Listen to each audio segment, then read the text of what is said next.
Gikagubtan sa netizens ang nag-viral online ang matud pa pag-atake sa usa ka aswang sa 12 anyos nga batang lalaki sa Purok 14 Barangay Mabuhay, Jansan. Sa mismong post sa uyuan sa bata nga si Romel Gabales Ferrer, maumatod pa kini ang unang higayon nga nakasinati og maong insidente. Kalit lang matud pa nga gibira ang iyahang pag-umangkon sa usa ka dili mahitsuraang elemento ug dili matud pa kini usa ka tawo. Personal nga gibisita sa news team ang panimalay asa nahitabo ang insidente ug dinhi gisaysay sa inahan sa minor de edad nga usa ka person with disability ang iyang anak o adunay deaf impaired nga kasinatian sa panglawas. Ug dili lamang kini ang unang higayon nga nakakita kini og daotang elemento. Kay nagdugsing-dugsing pa sa kwarto.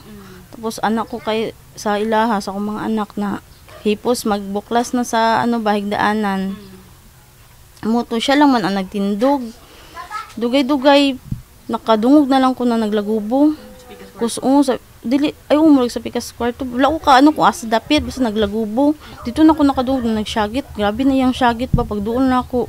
Yan to pag sinyas yan nagbira sa iyahan na ay nakaputi yun daw na babae.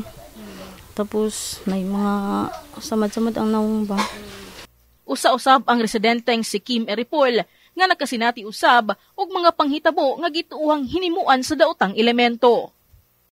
Naka-experience ko kay itong permiro namang puyo dere. Wala pa may bulan. Ngay tingog sa kuang bayaw nga nanawag gid sa kuha. Pero kaisa lang gid po sa ni sampit. Moto nga naglingianay mi sa akong asawa. Anak kadugod mo asawa? Duwa gid mi. Naglingianay mi ako nga ayog tingog ha. Basta isa lang katingog na dili man gid mo tingog. Kung tao na siya, abot gid nagkalima yang panawa bago na siya namo tubagon. Pag adto na sa likod wala may tao. Ang maong insidente napaabot sa usa ka pastor nga nagpuyo-usab sa maong lugar ug giadtuan ang panimalay sa biktima ug nihalad og pag-ampo.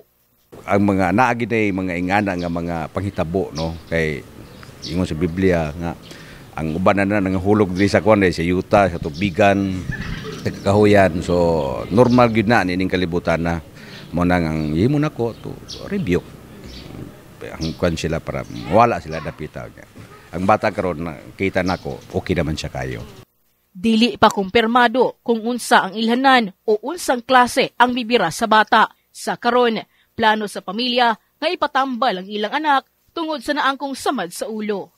In the heart of changing lives, kini si MJ Fernandez sa Brigada News Jansan. Brigada News.